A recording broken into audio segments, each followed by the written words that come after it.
we're here at the Tumaini Community and Senior Center. To the open government law, this meeting was noticed in the Government of Guam portal and published with the Guam Daily Post on July 31st and on August 5th. We now call this meeting to order, and if we can get our Vice Mayor to do roll call. We have our Secretary absent today, and so Vice Mayor Torres will be doing the roll call.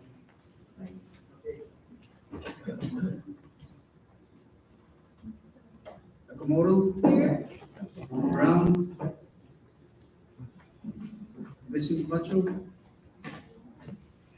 Seal. Here. Surfers. Here. Guerrero. Here. Asisti. Here. Somoza. Here. Panagusan. Now.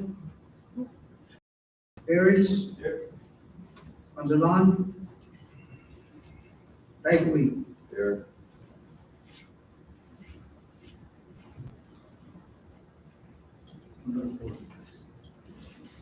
Thank you very much, Vice Mayor. And now I'd like to ask everyone to please rise for the recitation of the Pledge of Allegiance. I pledge allegiance to the flag of the United States of America and to the republic for which it stands, one nation, under God, indivisible, with liberty and justice for all. Kinamastaklo, Kinasoko, Kimastaklo, Kinasoko, Kalimasrido, Kinasoko, who oppress the Maisisu, Karamotegi, and who defendi, Iginegi, Ekatura, Ileguadi, Iadi, Ihanam, Zanitaram, Somoro. Irenamo, the rest of the Rosata. Rescue of Fitman, Ihilu, Julia, Zanibendarabu, Ibendera, Wahan.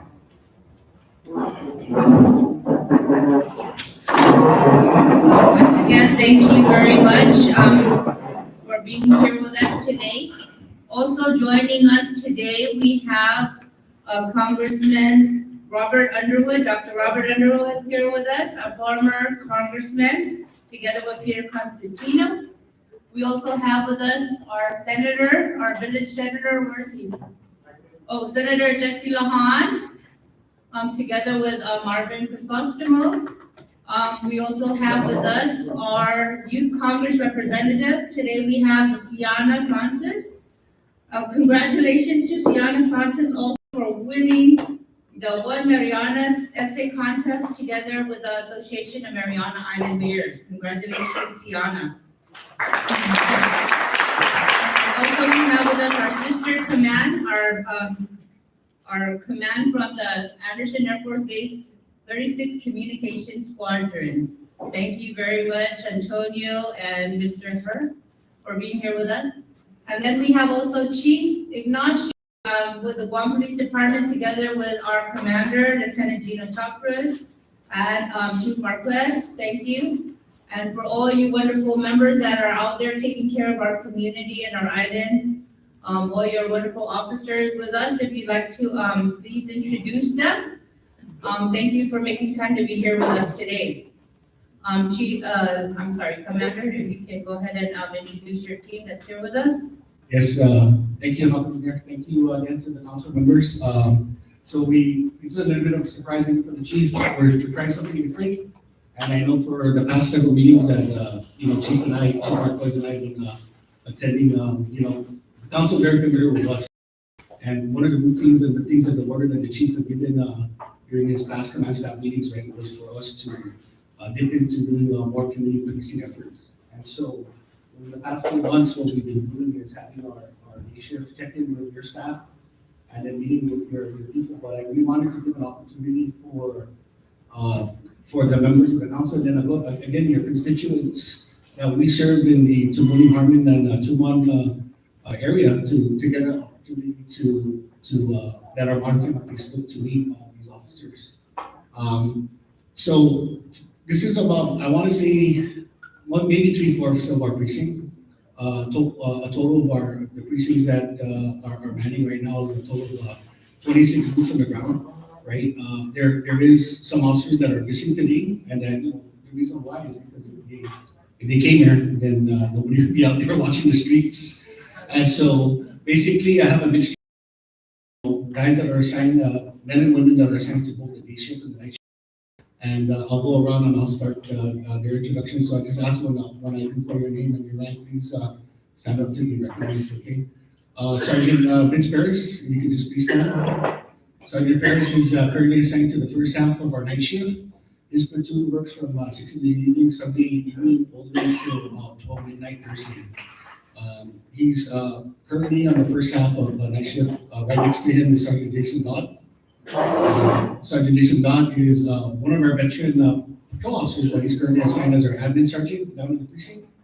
And to his left is Officer Vincent Luella. He's currently assigned to the day shift, first half, and he works from 6 in the morning to 12 in the afternoon of his day. And so from 6 in the morning to 6 in the evening on the first half. Immediately to his left is Officer Jesselyn Balaja Flores, and she's also in the same shift with Officer Luella. And to her left is Officer Dwayne Cruz. He's also in that same shift. That platoon is actually run by Sergeant Meinberg, Jessica Meinberg, who's actually sitting next to the senator. And she runs the first half of the day shift. So her shift overlaps with Sergeant Vincent's parachute shift. They take care of the first half of the week. Officer PJ Cruz is also part of that day shift. And then we have George Rapecki Jr., who's also a part of that day shift. So the first half of the week is pretty much here. The table on this side here is you met Officer Lozano before. He's come before the council and attended the meeting. He's from our Beach Patrol program. And right next to him is Sergeant Sotero Pindo. He also runs our Beach Patrol program unit. And then to his left is Officer Jacob Paris. And he's also assigned to Sergeant Vince Paris' shift on the first half of the nights. Sergeant Max Santos is our newest member to Winnie Precinct, long veteran, has a lot of experience. He did a lot of years at CID. He ran homicide for a very long time, so he's a very well knowledgeable investigative field. And we're truly lucky and blessed to have him sharing a lot of his experience with our junior guys. And he runs the second half of the day shift. To his immediate right is Officer Javin Cruz, who's also assigned, he's under Sergeant Daxon, and unfortunately, the rest of Sergeant Santos' shift is not present because they apprehended somebody right before.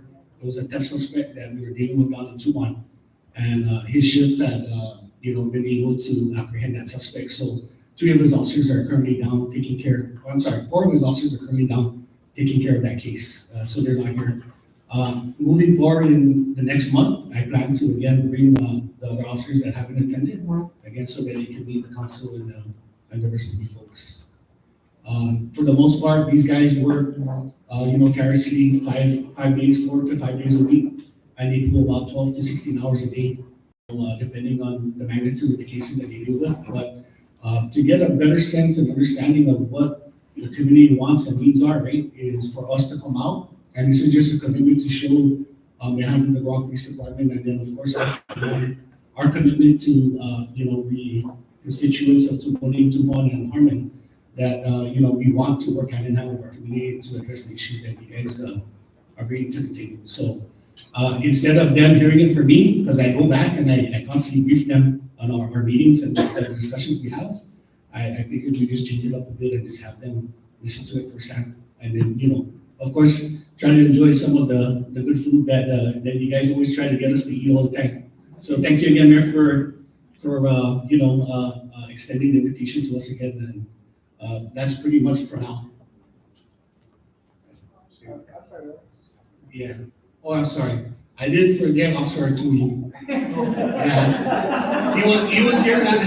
He was here last on the last month's meeting, but then he had to leave because there was a cold. And he's also one of our veterans officers. He's Pohnpeian, and he can speak Pohnpeian, Portuguese, and a little bit of Australian, right? If I'm not mistaken. Yeah, and he, oh,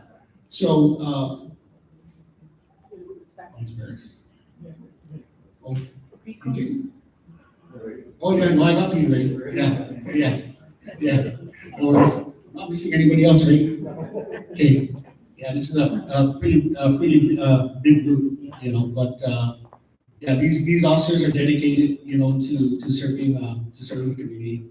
And, I just wanted to give the opportunity for you guys to meet them firsthand. Chief, you have anything to say? Thank you very much, for that introduction of all the members, and, again, I'd like to say thank you for, all the responding. We handle a lot of chats, we see what's going on, and it really, I really appreciate that I'm able to get in contact with you guys right away, for you to respond and check out the different things that are happening all over the community.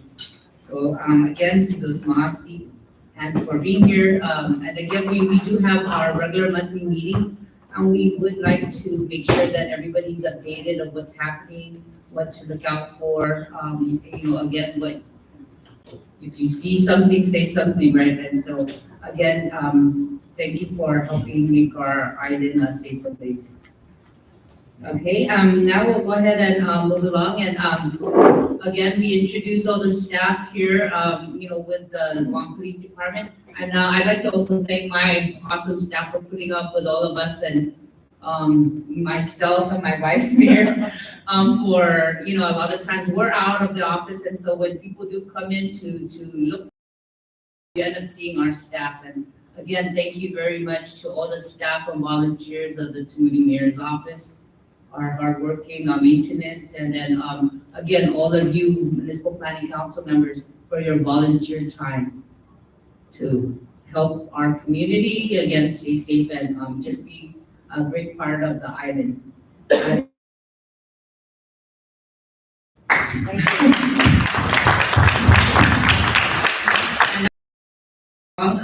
To the approval of minutes of July 17, council members. Attached to your agenda is also the minutes from our last meeting on July 17. I hope you were all able to review it. Yes, Kitty. Motion to approve by Kid Guerrero, second by Antonio Chafras. Any discussion? There being none, all those in favor say aye. Aye. Does anyone oppose? No, thank you. Thank you very much. Okay, and now we'll move along to our Youth Congress report. Siana? Good evening, everyone.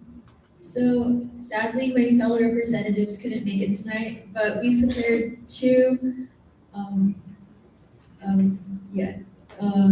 announcements. So the first one is from Trevin. He is currently coordinating a meeting with Youth Congress representatives and Mr. Tagwood from the Pacific Region Equities. His goal is to explore sustainable and equitable business models that can strengthen our local economy and make our community-owned equities more resilient. He says that it's a great opportunity for our reps to engage in meaningful dialogue about economic empowerment and long-term sustainability. And the second announcement is that this month, instead of doing our monthly beach cleanups, we will be teaming up with Coach Elsa to clean and repaint a bus stop in Tumon Heights Road. And if you guys have time, we would love for volunteers to come. And it's a great chance for especially youth to earn surface learning hours while giving back to the community. The exact date and times are still tentative, but will be announced soon. That is all. Thank you. Thank you very much, Siana. Does anyone have any questions for our Youth Congress representative? Okay, there being none. Again, for the One Mariana's essay contest, there was 2 members from Tamuning that won the contest. We have 8 students altogether. They will be going to Rhoda for our sister island. They'll be attending its inaugural student cultural exchange program. And they will be going there this 23rd to the 25th. And they will also be celebrating the Sweet Potato Festival there in Rhoda. The other candidate that won from Tamuning is Ophia Yori. So big congratulations again to Siana and Ophia. Okay, and now we'll go ahead and move along to our sister military command report. David or Antonio? Oh, Good day, everyone. So we don't have anything to report, but we are always looking for opportunities to help out the community with volunteer hours or anything that is going on. So please feel free to reach out to us for any assistance you all need, and because we're always here. Thank you. Thank you, that's wonderful. So you can also work together with our youth conference representative. And then also Guam Hotel and Restaurant Association. Together, we've been working with the Chamber of Commerce, the Guam Visitors Bureau, and then GPD in regards to all the tagging that's going around, graffiti all over the island. A lot on personal property, homes, businesses, just everywhere. So the Guam Visitors Bureau went ahead and gave us some paint. We were hoping to do the painting with our summer interns. However, that last week when we received the paint, it was the last week of the summer interns being with us, and it rained hard that whole week. So we were not able to paint. But we do have paint, and these are projects to get volunteers to come out and help us with. So again, many opportunities besides the, and thank you very much also for sending members to come and help us with the packing of food and the distribution of the food commodities. So any questions for our sister military command? Anyone? There being none, we'll go ahead and move along to our Guam Police Department precinct report. Again, any updates on all the things we've talked about and all the complaints coming in or issues that need to be addressed? Yes, Mayor. So in regards to the graffiti, I can tell you that even in discussions with some of the community members and business establishments, it has slowed down. There is information again that preliminary reports that we've taken, and we're currently working closely with the Criminal Investigation Division, to follow up on these cases. Some of these people have already been identified, and so as the case goes on, I'll continue to keep you abreast as far as any arrests or minors that are taken into custody in reference to that. For the past month of July, we had a total of 208 calls and complaints that came into our precinct. 185 of that were criminal complaints, and 24 of them were non-criminal. We had a total of 7 narcotic-related incidents, 4 of them crystal meth, and the remaining were marijuana and other drugs. We had a total of 5 confiscated license plate, a total of 27 arrests, 16 were felony arrests, 2 arrest warrants, 9 misdemeanor arrests, and then we had 4 DUIs for the month of July. So we were pretty busy, not to take into account all the other things that we're doing, to help augment the duration, parade and stuff like that. 2 minors were taken into custody, and there was a total of 69 accidents that occurred within the Tatuha Market and Tumon area. 58 of them were traffic related, the other 11 were non-traffic related. And a total of 38 citations were issued by the men and women of Tumon Precinct for the month of July. That's our latest monthly report as far as our statistics are concerned, and I'll be providing more of that just so we can have a measure. I can tell you that from last month, the arrests are about the same amount, but the number of calls and complaints have decreased by half. For the month of June, there was over 600 some. And so, that usually tends to happen, especially in the summertime, right, when the kids are out and stuff like that. And then we also have we had a big increase of military that, has been on island for the, for the exercise that's going on. So, there's just been an influx of, population into the Tupuni and Tumon area because of the military people that are here visiting. So, the only other issue that I'm happy to report to you is that we didn't close the road down for 24 hours like was initially expected. I know that was a little bit of a deal, right? The last time we had the discussion, right? But it was open back up before 2 in the morning. And so the plan moving forward is, there were some hiccups that we had, and I'm pretty sure people from Rivera Lane were calling, complaining to you about the massive bottleneck that happened, right? And the explanation I want to tell everybody, right, is that this is the first time we've done this in a while. And so there's going to be some hiccups, but, we're aware of those issues. Matter of fact, we had discussions in the command staff meeting Monday with the chief. He's given direction on certain things that he wants to have happen. And tomorrow we have a safety and security meeting. So moving forward, every Friday we will have a meeting with GBB and all the stakeholders that are involved in that, so that we can try to find a way to minimize, the income it causes for residents that live in that area. Because I know that that's your biggest concern. Restrictions that are there. So it's a work in progress, and we're aware of it. So just give us a little bit more time to work out the kinks, but just know that I'm on top of that. Other than that, I don't have anything significant else to report, unless there's any other questions that you or the members of the council may have. Does anyone have any questions for Lieutenant Sharpers? Okay. Well, one more thing. This also came from the last meeting in regards to the squatters on private properties, and not only private properties, but government easements as well that are setting up. Is there any program going on to help bring them somewhere else? So I know that there were discussions about a facility that is going to be actually in this area in Tatuha. I'm not sure exactly where they're at with that, but I know that one of the discussions that they were having was to have an app for the homeless to all be in. If I'm not mistaken, it's right by Goodyear somewhere in that area, where not Goodyear, but right by the cinema. Biggs, somewhere around there. I'm not sure exactly where that's at there, or if you heard of that, but that was something that came across and still in the works. I'm not sure if Chief might have anything more to add to that. Yeah, but that's the only knowledge that I have in regards to that homeless area that they're trying to build.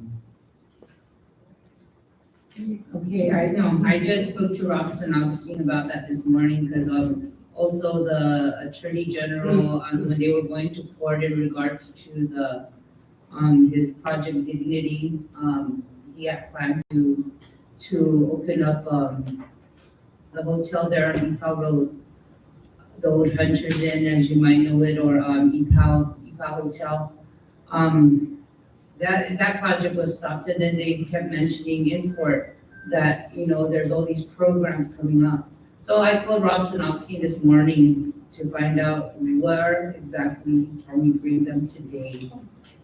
Because there's a lot at the bus stop and around the businesses, inside business, sleeping up on the stairwells, different things. And so where do we bring them to? For right now, is there a place right now, or do we have to wait how many days or how many years or months to have this place built? I mean, because one property to another property, they're squatting. I hope, somebody, they're not telling me where. So when people ask it, I just don't like saying I don't know. I would like to know, so if you know, please let me know. Yeah. Okay? Yeah, for sure. That was the latest I heard about it. What I can tell you is that, the officers assigned to the precinct, right, when we get these calls or these reports, right, they get it on the chat. They'll all tell you, and I put it out there, this is coming from the mayor. And, the challenge that we have are really two things. Number one, when we get there, they're gone, right? And so the officers, spend X amount of time trying to find these people that are there. Sometimes the videos or the pictures that are sent are delayed.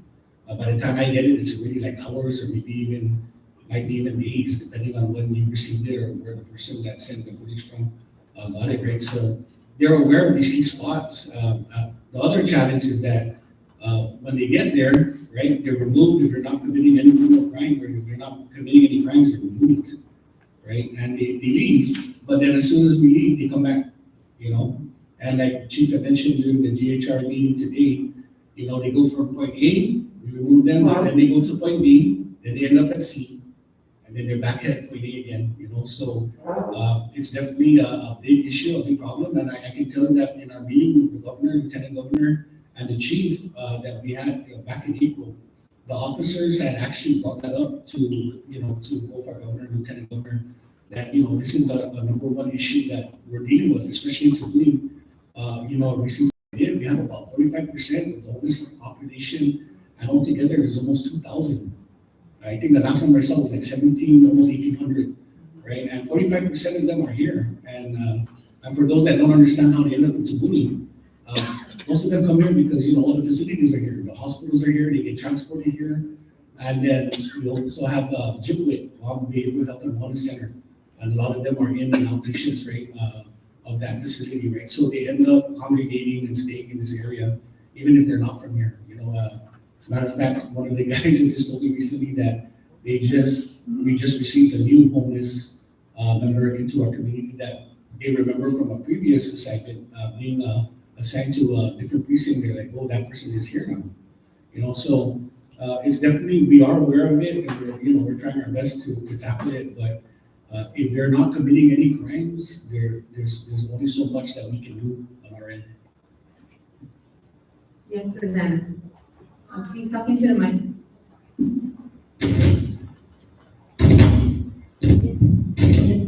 If the person's in a private property or in a business and they have the sign no trespassing, that is not a crime if they're there.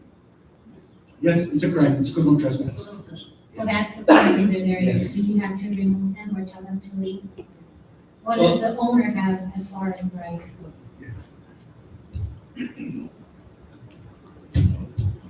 So it has to be marked that they're not allowed to be marked. So I bring this up because we had this scenario up in Route 16 near, up in Route 16, the homeless shelter, the homeless encampment. That's, I guess, on the Ditto side of the roadway. We had to work months to find out who the property owners were. And then we had to work with the property owners. I think they went and hired a lawyer. And they went out and they had to provide notice to the homeless people that they were on private property and they were trespassing. And so it took us a while to break down that homeless encampment, because the first part of the encampment was on government property, was on an old boom cart trail, which we found out later. So we were able to work with DPW to move them to the left of it, if you're facing the property. But when they got to the left side of the property, there was two encampments on Route 16, right across the old GPA in Route 16. So we had to go find the property owners. The original owner passed away, so we had to work with different family members, and they had to go get legal assistance to issue the proper notices. And we actually went over there with Office of Homelessness and Poverty Prevention. We went there with their staff, it was a non-homeless coalition, and then we were there with the property owners to serve the notice of eviction. Yeah, so if it's private property, again, we've had these encounters where, we don't know if they're telling the truth, but they say, oh, the owner told me I can stay here. And we've actually encountered owners who have allowed people to stay on abandoned property. And so we have to work with those property owners to say, hey, be careful, because if they start to bring kids to these homes, now we're dealing with neglect issues, right? And child abuse issues. Yeah, so it gets a little bit complicated depending on the circumstances. Definitely parks and beaches, those are all government of Guam owned property. We can, let them know that they need to leave. Thank you. Any other questions, anyone? Okay, anything else to report? Okay, thank you very much. We'll go ahead and move along now to our mayor, vice mayor. Vice Mayor?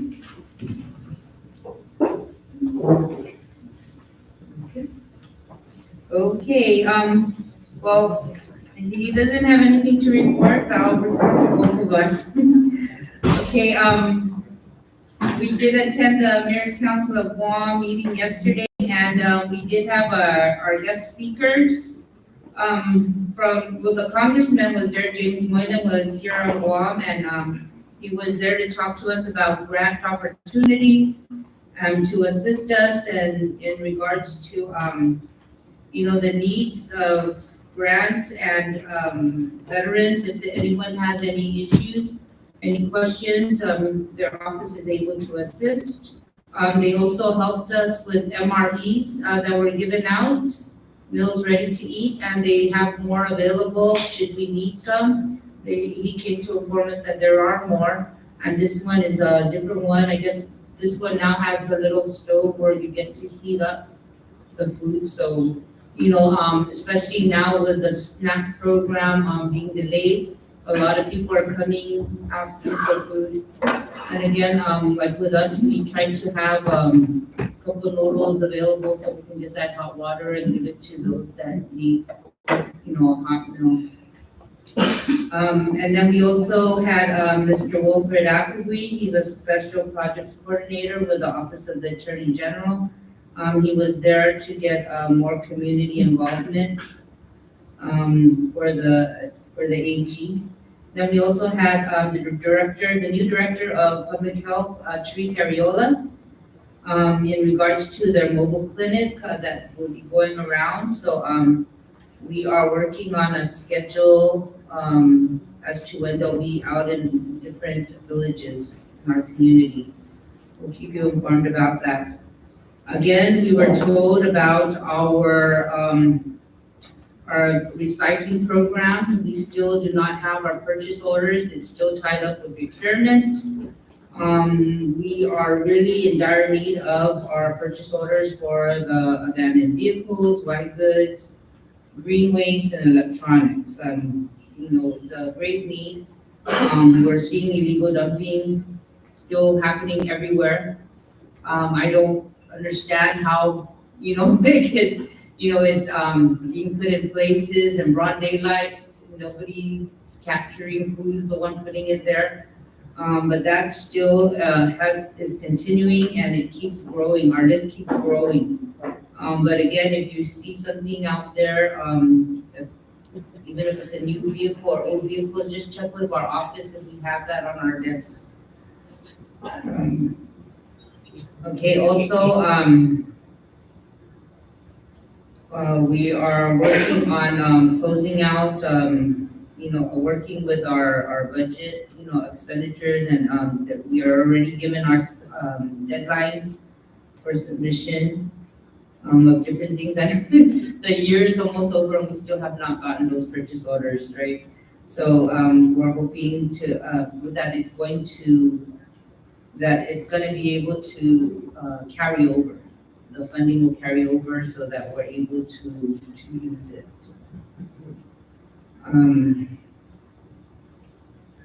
Okay, and then also there,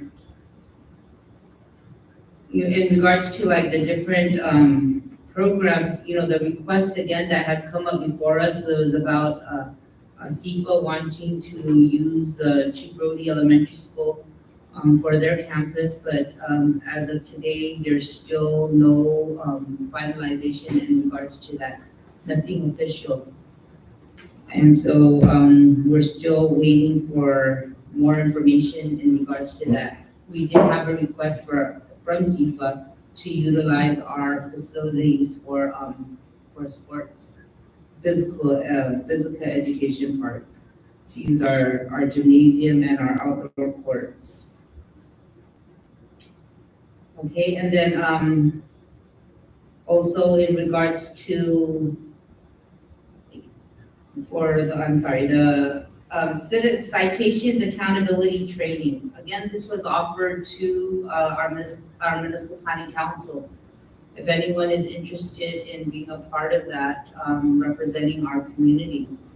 Our office, this is something we're going to work together with GPD and the courts for this training. And if there are certain things you would like a business or, you're seeing something out there that they need to be cited for something, first let us know and we can reach out to the agencies that actually handle it. In regards to that as well, EPA did give a citation to a constituent on Iriarte Road, that place you're talking about with that big illegal dumping that was going on Iriarte Road.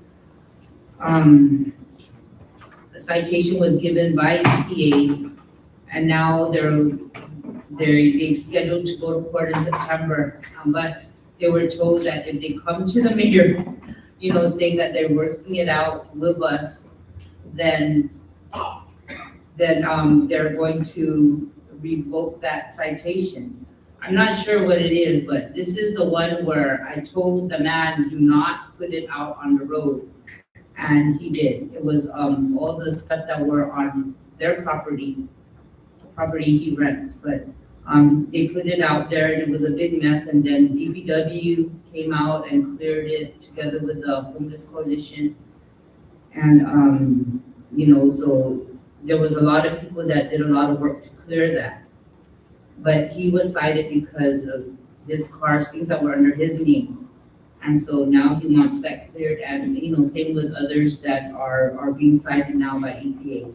But I have not issued any citations, and a lot of times I call GPD or EPA to come and respond and, work with them for, to do things like that. So again, look out for, whatever you see out there, new dump sites and all that. As much as possible, we like to clear all the vegetation so people will stop dumping. Like behind the Boy Scouts and Girl Scouts area, that's another area that's always being dumped, having new dumping and trash being put there all the time. Every time we clear it, the next day there's trash again. Okay. And then we worked on ethics training and emergency management. And of course, with what we had recently with the tsunami advisory, a lot of people have mistaken it for tsunami warning. A lot of people panicked. A lot of businesses closed. So there was a request from us to please, do more education out there to show the different levels of the system of, the advisories that they're giving out. And it's very important we always look out and wait for the official announcements. And a lot of people will call on us, mayors and vice mayors, to vet it. So a lot of times I would call, Homeland Security or GPD, before it starts going viral or, worse, because people will be sending me what they're receiving out there. Sometimes I would even call the individual and say, why are you sending this out? It's, you're making people panic, and that should not, that should not happen. And try to make them understand that this latest thing was just an advisory. So again, and then we had the warning system, the sirens were supposed to go off, be tested on Tuesday, every first Tuesday of the month. R3 here in Tumaling-Tuman did not go off. So on the mayor's chat together with Homeland Security, majority of us said there was nothing, no sound. So that worried a lot of the members of our council. So, there's a lot of improvement that's needed for the safety and the peace of our island. I mean, just to not make people worry, because especially with all the training that's going on right now with the military and hearing those airplanes and stuff, the training going on. We know it's training, but there's other people that are out there hearing that have anxiety and get scared. So, again, whatever information you can pass on, whatever you're seeing out there, whatever you're hearing, things to make all our lives here on the island and our community better, please do not hesitate to share. Call us up and let us know. Does anyone have any questions? Okay, then we'll go ahead and move along now. Okay, old business. Any old business you'd like to have addressed? Yes, Mr. Knowles. Mayor, I think I believe I kind of mentioned this a couple months ago regarding that recorder and it's now it's becoming a real junkyard, right? And I don't believe that we can just create a junkyard. And since you already talked about creating citations and all that, I think that's part of GPA's training. And did that on their radar and figured that out. But it's becoming massive. And also the fence with longer cars and it's coming and breaks the fence. I think it's just pretty ugly, right? And people walk away and drive there. And anyway, I just want to bring it up one time. So and then one last thing is lighting and I kind of talked about this for years, right? And so I think it's kind of years that since they're talking about solar lighting, and so maybe they can't fix the heat, and maybe we can go from putting up the solar lighting for that area. It's pretty dark and pretty good. Thank you very much for that. Yes, that request for solar lights have been made already. So we're hoping to have that soon, because, when all these streetlights were going up, they had money for the infrastructure, but they didn't have money for the maintenance. And I know that issue for the upper Tumon side was, because of the underground lines, constantly calling GPA, and GPA says, oh, DPW needs to fix the electrical panel, things like that, back and forth. So now we're at the point where please just put up solar lights or something, to brighten it up. Even when they allowed to change the illumination, it's like you don't get the effect until you're underneath that light. That's how dim it was. It's like, why did you change it like that? But yes, I will follow up with that. And as for that corner property, that rent-a-car, it has been reported to EPA. I went upstairs on the top of the building. I know that they're connected to the Chinese school. And so the owner brought me up there, the association wanted me to see the full area. They're trying to rent out the building and the house and their new neighbors.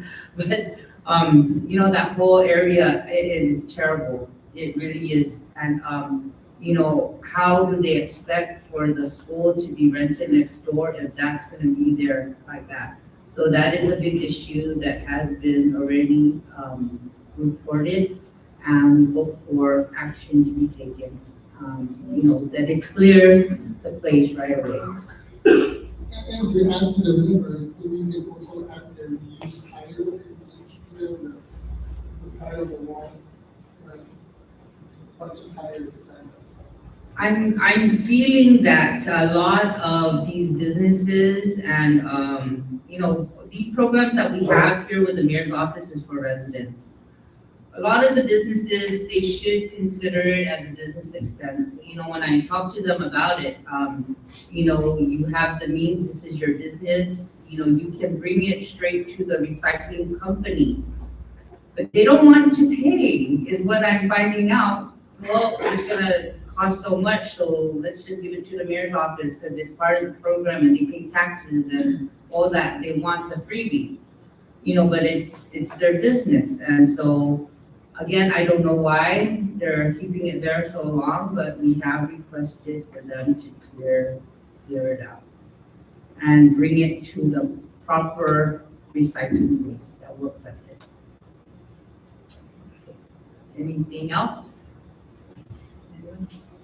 Okay, so any other old business to attend to? No, there being none, let's move along to new business. On the new business side, I do have here an item A, Guam Land Use Commission, conditional use application number H 2025-30. This is a zone variance for height. Installation of an 8-foot high perimeter fence and 45-foot high water tower. The applicant is Pipefish LLC. Now, this application, we believe it's on the Dedido side. So Dedido will also have to hear it. But they found out a portion is under the Tamuning side. And so here we have the applicant's representative, Mr. Martin Aguilar, here with us in regards to any questions that we may have. But this application will be heard by the land management first on August 27th. So they have to have their public hearing first with all their agency reports, the committee reports, the ARCs. And then after that public hearing, the municipal planning council is required to have hearings. And then you vote on it and we present a resolution in support of it or disapproving the application. So that's what this is. Does anyone have any questions now that they would like to ask Mr. Marvin Aguilar? Any at this time? Can you give us a little introduction to what this is?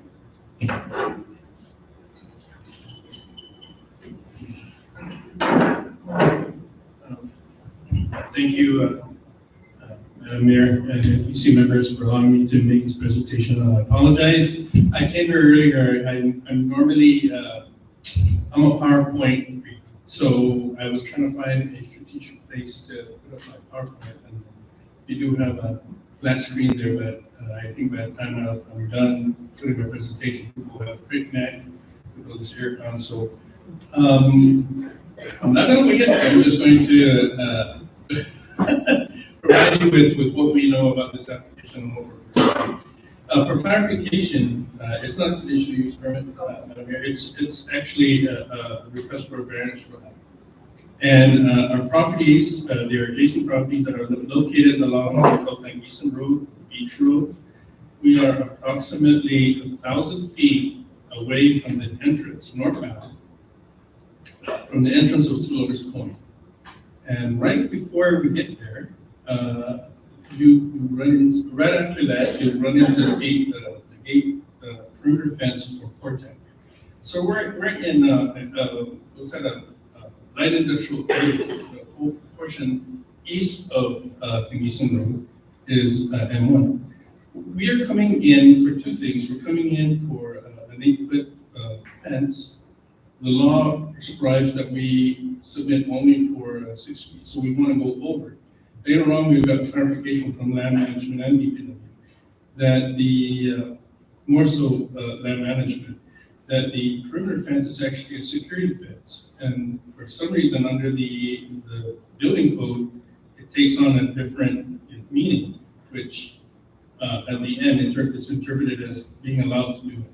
So you get your fence, and then you have your security 2 feet, and they said, well, that's permitted. And I don't know if you're familiar with the security fence for Big Navy-ish coming through the main gate, kind of come up and it goes out like that. That's basically what we want to install. It was part of the application and it remains with the application. If they have any questions about it, the Guam Land Use Commission may go ahead and affirm what DPW and what Department of Land Management says, or they will include it in the, hopefully, boundary requesting for this variance. With respect to the water tower, the water tank, I want to be clear, we want to put up a water tank. We need to do this purely and specifically and strictly for fire suppression. I don't know if you're familiar with the area. We essentially don't have water up there. And we've been working with the Guam Water Works Authority, with their engineers and engineering technician, to try to assist us to try to figure out how we can get water there. Now, there's a rule, you need, do we have any firemen? Okay, there weren't a lot. Okay, all right, so, you need an 8-hour suppression period.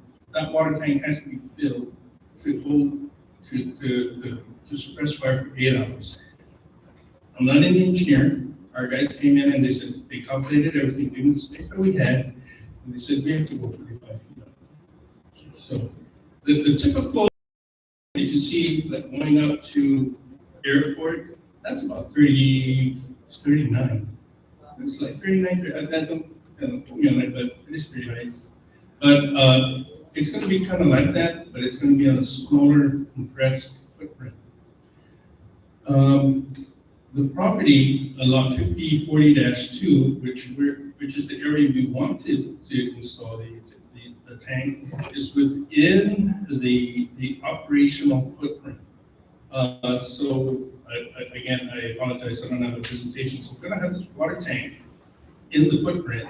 It's going to go up, and it's going to do what it's going to do. While we were doing the design and going back and forth with Waterworks, trying to puzzle this thing together, there was this thought that perhaps maybe we need to move it outside of the operational footprint, which means going to our property next door to it, which is lot 5040-1. What that does is it allows us the flexibility to move that tank elsewhere. Now, we have issues with that second lot, or lot 5040-1. There's some voids in there. And that's kind of throughout all that two area. There's voids that you've got that big void where it's all, well, that's kind of throughout. And we don't have a full-on geotechnical report, but our preliminary report says there's more on that side than we have on lot 5040-2. So that being said, we put our main facility on the original plan. So what we're asking essentially is to give us the flexibility to not just put it on what we're proposing as the option A, but to actually find a place on our next lot, which belongs to us. And it's going to be used, that property is going to be used for more mobile type equipment, material storage. But the main facility is where we're primarily thinking of putting it. What is this facility? It's a database center, and we're going to connect it, just like the GTA and Docomo, they're building up their database centers. That's what we're going to build. Everything in the warehouse-like structure for this database center is permitted by law. So we can immediately start building this structure, with the exception of the tower, that big tank, because it needs to get online use. So there's a need for it. There's a hardship that's involved with it. There's a criticality behind it to install this to support the facility to address a public safety mandate. Okay, so in a nutshell, we're about 1,000 feet away from the entrance to Lover's Point. If you're heading north, we're actually on the opposite side of the road. You can see our sign that says H2 2025-3. It explains our sign. That's a 4x8 sign. If you can't find it, give me a call. Take you out there, show you where it's located. Any questions? I'd like to know how big is this, how many acres are you people going to occupy there for 40%? Good question. The parcel that we're going to be utilizing is 20,150 square meters, a little under 5 acres. Yeah, but we're basically utilizing the whole facility. We have to put up a security fence. There are some peripheral requirements. There's some tanks that needs to be installed, for the generator. It's going to be a 50,000 plus square foot facility. If I'm saying that right, it could be bigger.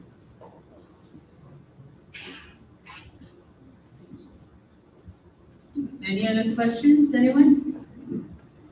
Okay, there being none, stay tuned for the upcoming public hearings. The reason why we let land management go first is because they are the ones supposed to, who would send out all the certified mail to all the property owners around there that are, neighboring this project area. Okay, so that's one, and then, again, waiting for all the review, from the different agencies. Okay, so we are required to have 2 public hearings. And a lot of times to save time, if there's no, testimony or no one opposing it or whatever, then it would be okay, we can, do it back to back, or, try to find out if there is anyone that has concern. If not, again, this is something that is mandated to us by the government, and, paying for all the notices and all that to come together for 3 different meetings on our part, that gets costly. So with now that we know this project is upcoming, talk to people that you think might be concerned, see what the issues are, so we can address it to them at the public hearing when they do their official presentations. And these public hearings are to help whatever changes are needed, or, if they have more questions, this is the time to add, ask the questions. But again, all in all, the final decision comes from the Guam Land Use Commission. So even if 1,000 of us come out and oppose it, 6 members of that commission can approve it. So again, it's just how we share our testimony and our resolution, things like that. That's why it's very important we talk to our people. Thank you. So there, this is the first MPC. No, where this is not considered. Today was only informational, that we received your application. This is not a public hearing for the public. Anyone can ask questions, but it's not, a public hearing for this application. What MPC? No. Yeah, Again, thank you, Ms. yeah, I tried to see if they will count, but no, they will count. Thank you, MPC members. Again, GP, you guys are doing a great job out there. See you guys out there all the time. More fun in yellow if you don't mind. But thank you very much. Okay, thank If you. you have any questions, the mayor has my contact number. I work for TG Engineers, we're located up in Teason. And we're available. Thank you. Thank you, Marvin. Okay, now, moving along, we have our committee reports. Finance Committee Chair, is not here, that's inside. So we'll move along to land. Anything on land? Any issues? I know we're still trying to meet with, Alan Glenn in regards to the field, working on the upgrade of the field and, different grants in regards to that. So how about environmental? Not here either. Okay. Crime Watch, any programs or training? No. Okay. Oh, again, I'm happy to report that, GDOE personnel have been out there training, with Guam Police Department, right, for traffic control? Traffic control with, the Guam, Department of Education personnel. That's great, more people that get the training, the better. Okay, legal's not here.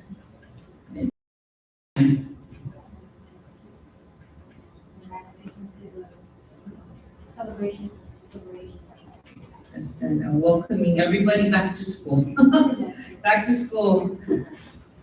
Okay, and so now, any questions or Sunshine? What? I was wondering if, GDOD has any plans with the LBG. Not at this time. I know, I was talking to our representative to find out, get more information in regards to what's gonna happen to the schools. I also tried to talk to the chairman, Angel Sablan today regarding that. But, we were at another meeting and didn't have a chance to go. But, I'll find out, what the intentions are.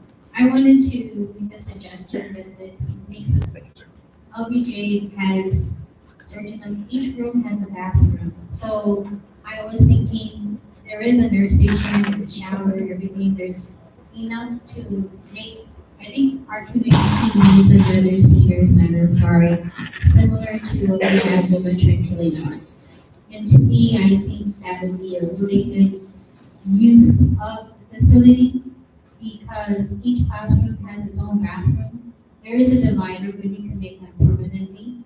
There is a area for community, for getting, also an office. There's also where the nurses at. The nurses station has a shower, and it has everything in it available. So I'm thinking, we do need another facility for those who are senior citizens. I just wanted to make that suggestion. Thank you very much for that. I'll look into that. Yes. Okay. Every classroom also has a sink outside of the bathroom, so you can design it to make it a kitchen. Each classroom has a toilet and a sink, so it can be like an apartment, seriously. You have the front door and the back door, and so it's got hallways and everything. So to me, I think it'd be nice, I don't know how you feel about the community, but it's something that we need to think about our senior citizens also. And, when I try to go out, there's a lot of waiting lists, but it's something to think about. Or other option is for the homeless. It's just an idea. Thank you. Thank you very much, for that, Rosanna. Also, I asked that the neighbors around the area, help us keep an eye on that place, for different things, of course, vandalism. And, again, like, we were called about, the leak that was going on inside the school area they were not aware of. So, again, if you're seeing something, looks suspicious or that needs to be attended to, please do not hesitate to call us. Let us know so we can make sure that the appropriate people are aware.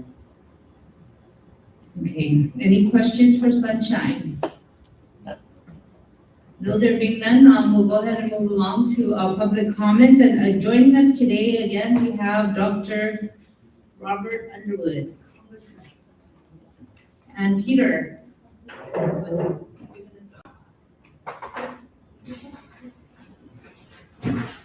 Buenas noches, good evening. Sorry, I don't have a PowerPoint, but I want to make a powerful point. So, the Comisión Tamuro is, one of its legal responsibilities is a committee called the Natin Lugar, the Place Name Commission. The Commission has jurisdiction over place names, and it hasn't really exerted them. And in order to kind of comprehend what we're really up against, I want to just take a couple of minutes of your time to explain a couple of issues related to Tamunin Tomun and some of the place names that are here as well. The place names are those names that are pretty much everything that is a quote geographical item, like a beach or a mountain or a river or a place that is not a political jurisdiction. So the villages, the districts are political jurisdictions. So the Commission does not manage that. The Guam legislature does, because depending upon the boundaries of that, as you can tell by the zoning issues and voting issues, those are all kind of political decisions. So that is left to the legislature. Facilities or parks which are named for individuals, that's also up to the legislature. And that's not typically a place name. place name would be Ipao, but it's Joseph Park, but the place name is Ipao. So to just use that as an example, the Comisión de Zamora has jurisdiction over Ipao, but not Joseph Flores Park. So that the legislature controls that. And then the Guam Department of Education, through the board, controls, of course, the naming of schools. The village mayors and municipal council control the names of streets. So that's the general lay of the land. What we've been involved with, as many of you may have been paying attention to, is we're trying to, our responsibility is to research place names, try to restore old place names, and spell them according to the original pronunciation of those place names. That's our legal charge.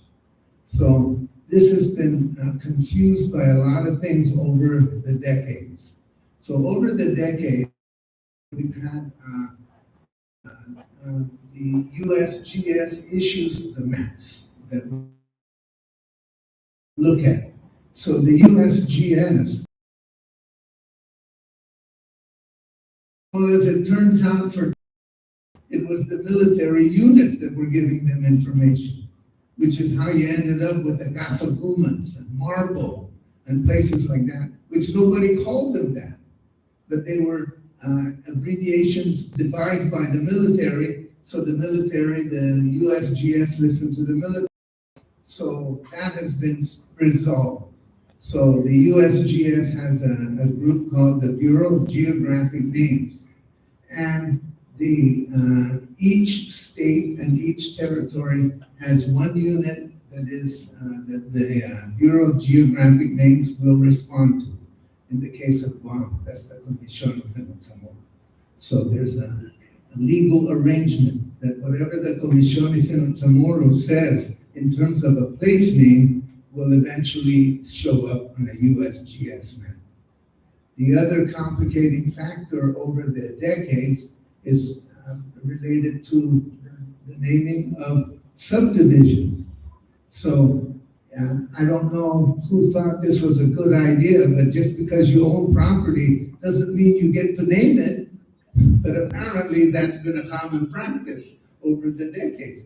Just because you own the property doesn't mean you get to change the name and put out of focus all the previous history and culture behind that.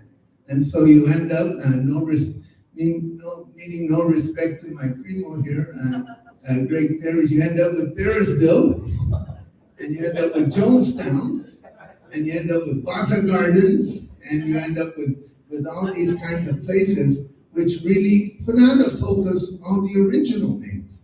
In some instances, nobody knows what the original names are, but in many instances, we do know what the original names are. So our purpose is to kind of bring that along. So we have two items, and Peter Constantino, I'm the chair of the Naandugat Committee on the Commission, and Peter is the staffer that's assigned to help me, and he's going to give you, based on, let me see that.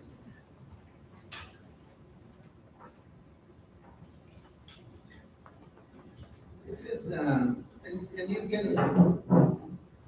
you can see this on the website. This is a glossary of Guamanian place names. This was in 1945. This was right after the war, before military bases were built in large numbers and named. So this is the actual base that we're going on. So if you look at this, the two things you notice is Tamuning is spelled Tamuneng. That's the first thing you notice. And the second is that, of course, it refers to Tomhon, Tomhon, not Tuma. So that's the first thing you notice. So all those changes were partially influenced by, I have to say it, I'm not, and no disrespect to our military friends, but the military kept changing names to accommodate themselves and their pronunciation and their view of these places. So, for example, then one of the great, and maybe since you guys are from the Air Force, you need to learn history bit too.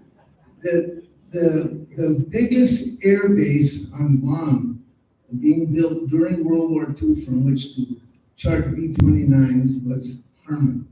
And it was called Depot Field at first. Then it was named after General Harmon, who was the lieutenant general in command of that. It's 20,000 acres. It stretched all the way from what is now the airport, all the way up to Punta Dos Amantes. This whole area was called Harmon Airfield. That's how that name developed. The two other airfields were Northfield and Northwest Field. So Harmon and his assistant, a guy named Anderson, died in a crash. And so, and they died in a crash, not related to hostile fire, it was just a crash somewhere in the Marshall Islands during the war. So they decided to name Northfield after Anderson, and that name stuck. Whereas his boss, Harmon, which we now have, everything named after Harmon. Harmon Loop, Harmon Nails, Harmon Massage, Harmon Market, you name it, Harmon's got it all going on. But that really is the origin of that. And it's ironic that Anderson, who was his assistant, is the one that's walking away now. But if it were up to me, I would say, you know what, let's change Anderson to Harmon, who was the guy really in charge and was the guy who was responsible for partially winning World War II. And let's just leave Harmon to the people who live in that area. So that's the origin of that. So we're going to recommend to the legislature to go back to the original name, the Muning Tomo. And so I've discussed this before with a different municipal council, I think a couple of years ago. So this is not a surprise. But the other item here I want to point out, and Peter will leave some examples for you to look at, is place names. So all these place names. So the place names, of course, like Jonestown. I don't know if any of you remember Jonestown, Guyana, when all those people died, when they drank the Kool-Aid. Remember Reverend Jim Jones? When they had all those people die, 700 people died. Remember that? When my son was 8 years old when that happened, and he was listening to the radio. He said, "Papa, we better go to Jonestown and check on Grandma because 700 people died over there." So that they had a different Jonestown in the news, but that was the sense of it. So you have, I was talking to my good friend here, Antonio, and he lives in Carlos Heights. Who gets to call that Carlos Heights? Wasn't there a name before that? And shouldn't we start thinking about those names? So based on this, and based on more communication with you, and with people who may know more, obviously a lot more than I do, or maybe even some of us, we'll try to come up with a good list of names. And so this is the starting list of names. It may be that, I know I talked to Greg and he says, no, we should keep Ferrisville. So it may be that we'll keep Ferrisville. I don't know. But I want you to understand that the Commission takes this job seriously. If we don't control the names, Google will control the names.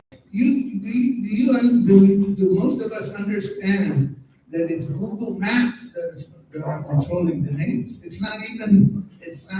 They're the ones that are putting it on, and then they're looking at it. I asked a cab driver to take me to Jonestown.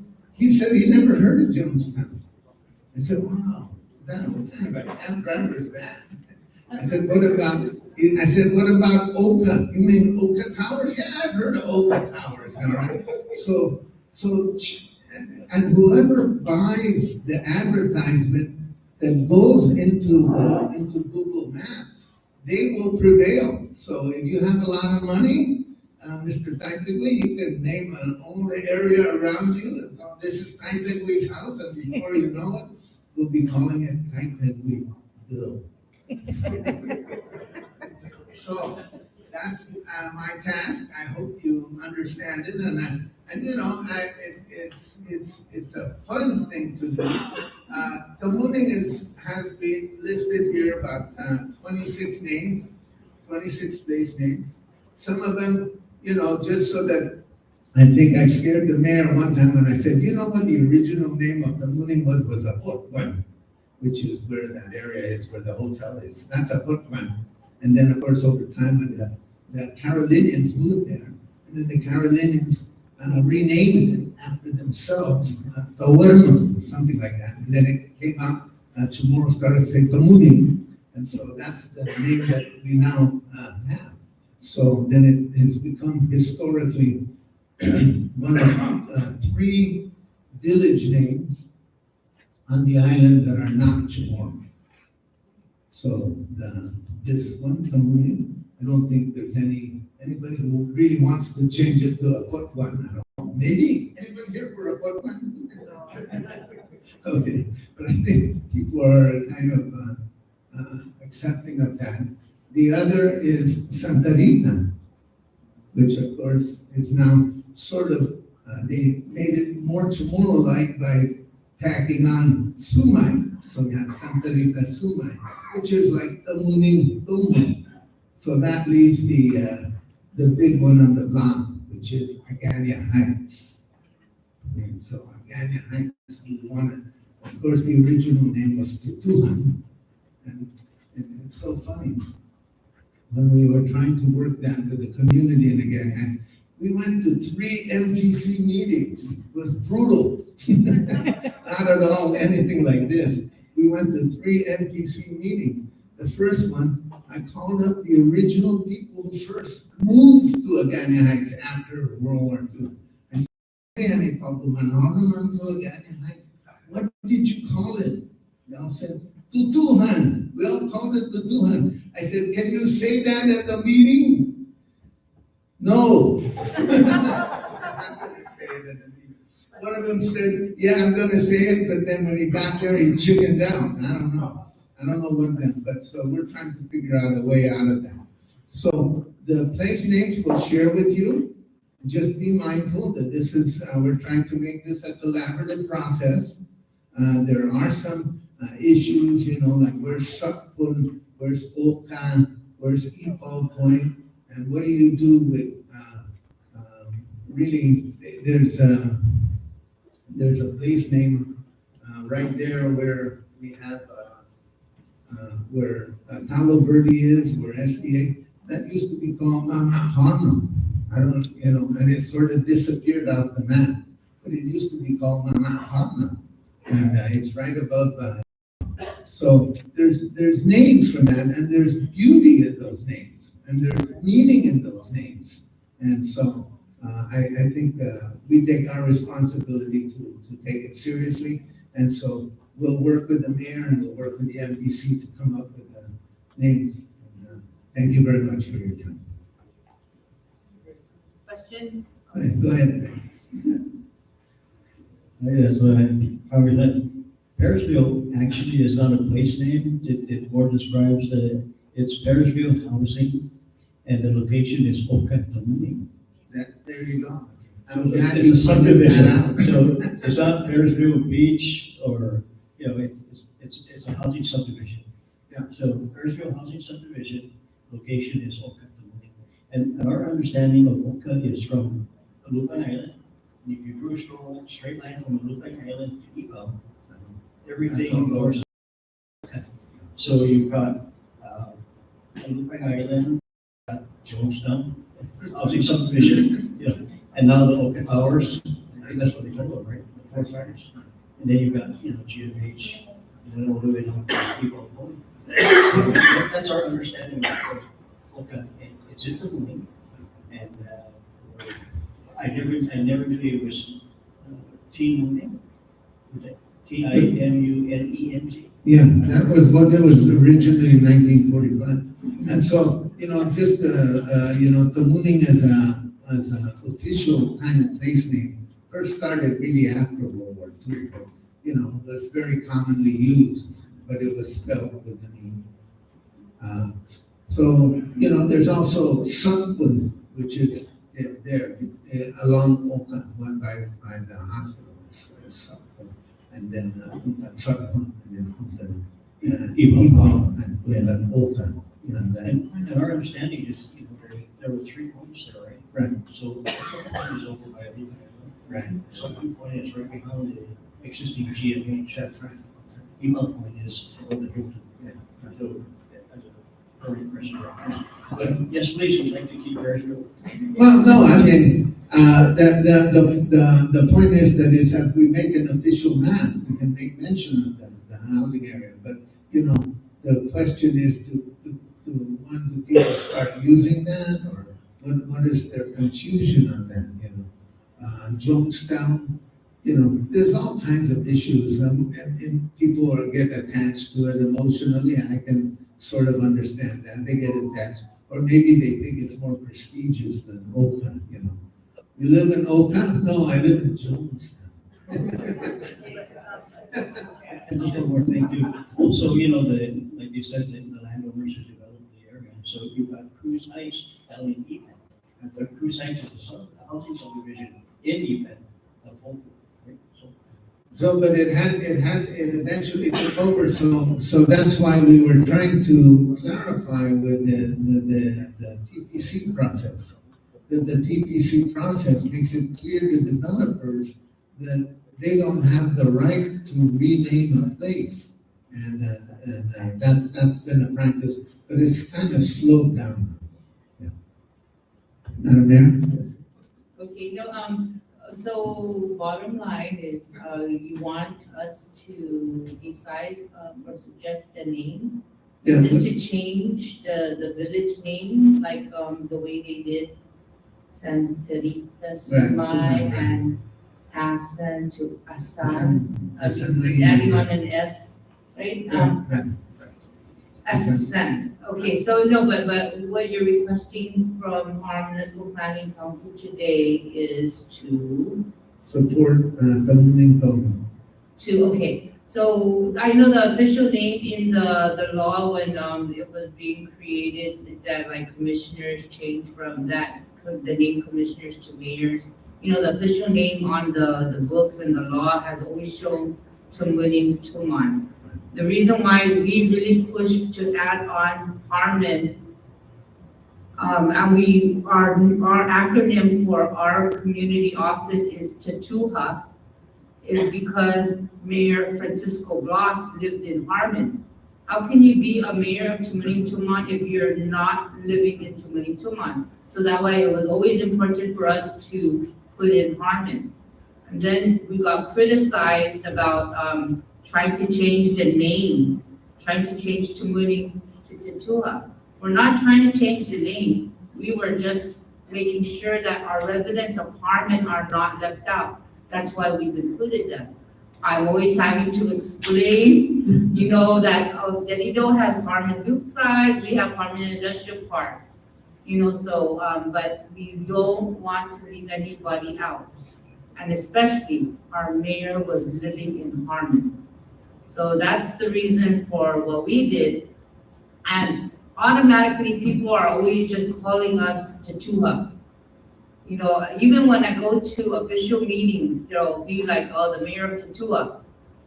I never did that again. Why do you want to be clear about that? But again, with the name change, it's been really hard on, a lot of people that are requesting for name changes. There are so many good people in the community that have helped out. So we have been getting requests to change the name of a street, a road, Farrow Avenue, Harmon Industrial Park, to change it to name it after somebody. But again, those were already named after, Admiral Farragut or Captain Harmon, so explaining that part and, the change in the worries of a lot of businesses and residents is having to change all their mail delivery, their signage, their letterheads and all that. That's what the worry is. So, we can talk about it Well, and well, suggest it, but how about so if it comes down to the vote, part, that's, how do you want us to support it, but the request is already in with the legislature? Yeah, we wrote them a letter saying that was our intent, but and I know I previewed that, but, the Tatuha is like MTN. It's like a nickname. Yes, Nobody says that's the village of MTN. It's just a nickname. So I don't think that's much of an issue. Of course, when they, remember, of course, many of you are too young to remember this, when they changed Pagania to Hagatna, everybody thought that the world would come to an end, but they have to change their letterhead, everybody, and as soon as they changed it, the post office saluted the conversation. So the over that should be with the people and not sort of, in my opinion, be over it. I'm sorry. Another thing we have to think about is also with post office, like you said, so when the post office will change. And then you gotta think about the tax. I do know that GTA, Foremost, and Kmart, that when it comes to tax, that area is considered. There you go. Yes, So that's another thing you gotta think, is it gonna match with the property tax, or is it just something different? That's something different because the taxes, that's why the political jurisdiction, it's like, many people in Tamuning pay taxes, Dededo, like we're a suburb of Dededo or something. I'm not sure but that's just an original overlay. But that has, that doesn't really have anything to do with Tamuning, political jurisdiction. But it's, the post office, the good thing about in my relationship with the USGS is that whatever the jurisdiction decides, they'll salute it. They'll say, well, that's the way it's supposed to be. I talked to elders, or my mom, she's already in her 84s, so she'll tell me stories about living in Twinning, and she did tell me that area called Kaputgan, because she says when she was younger, she knew it as Kaputgan, because I have get-togethers with her family relatives that are in that area. And I said, my cell phone says Kaputgan. Where's Kaputgan? And then it says Oka. I know where Oka is, but your cell phone sometimes tells you the original names. Well, that's what I'm saying is that we're not in control of that. Google is. That's why it's kind of like behooves us to try to control that. Because I don't know who's saying where a Putman is, and sometimes it's spelled, and where Oka is. But when you look at the Google map, sometimes it might say Jonestown, but other times it'll say Oka. And so, so what I think we're trying to do is just clarify that. Okay, any other questions for Dr. Underwood? I thought I got a little excitement to the meeting. I just want to also say that I want to congratulate you and the municipal council because, this is really like a refresher course for me to remember what it's like to deal with day-to-day issues. So I felt like saying, well, I want to bring up what the street markings are over there on Governor Camacho Road and up to the airport. And I also want to congratulate the police department. I sleep a whole lot better because of you guys. I appreciate it. Okay, thank you very much, Dr. Underwood. And now, any other public announcements, public comments? Okay, there being none, we'll move to announcements. Again, we have Serenity Hula Fitness going on here in our center every Monday, 5:30 p.m. We have our Department of Land Management public hearing regarding the Hanhui Resort down in Tumon. Again, we are still waiting for them to respond as to what property they're talking about, where they're gonna let their employees park. So that public hearing is coming up on the 21st. And then we have the other, the public hearing with Marvin Aguilar's project. That's on August 27th. Then on August 30th, we're having our veggie run down at Governor Joseph Flores Beach Park, all the way to Vegeta. That's on the 30th, starting at 4 a.m. to 8 p.m. to 8 a.m. And then following that, we have the Taipei Economic Council cleanup. They'll be doing the cleanup around the park as well. And then on August 31st is the Labor Day picnic. So any other announcements? Okay, and then our next municipal planning council meeting that we have scheduled is on September 4th. And again, does anyone have, anything to, how they feel, let me know how you feel about doing the back-to-back, public hearings. Especially if there's no one, opposing it, no testimony, or nothing has come in, but, those are things I'll let you know if we're receiving reports. Or if any comes in, I will send it out to you right away for your review, if something comes in.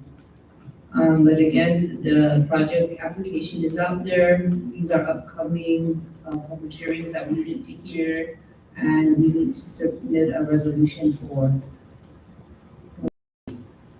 Okay, yes, sir.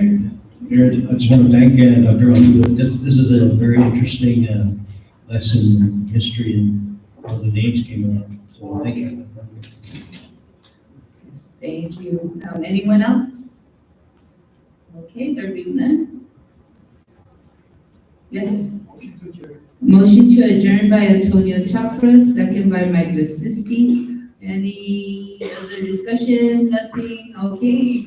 All those in favor say aye. Aye. Anyone opposed? None? Aye. Goodbye. Thank you very much, everyone, for attending.